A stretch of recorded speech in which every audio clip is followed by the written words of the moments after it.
এই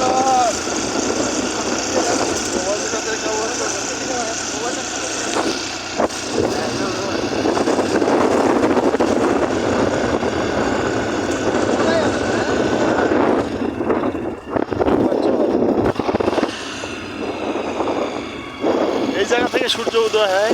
এই সূর্য উদয় দেখার জন্য আমরা ভোর 4টার সময় রওনা দিয়েছি।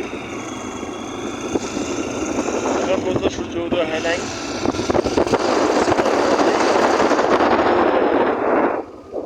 এলাকায়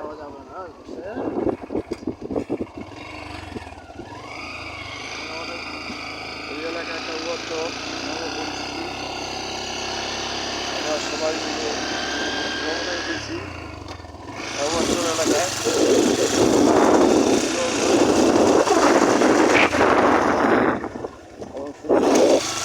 উপভোগ করার জন্য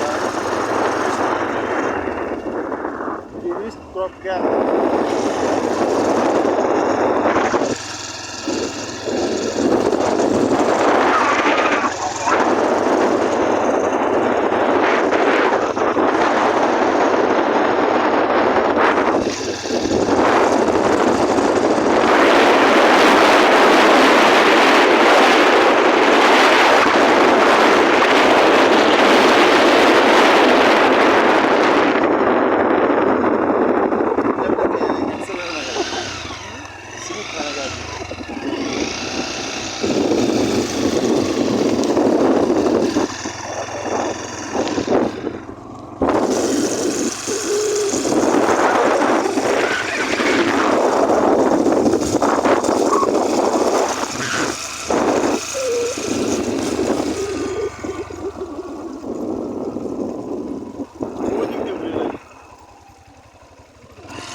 দেখলাম না, এই দিক দিয়ে এই সাইড দিয়ে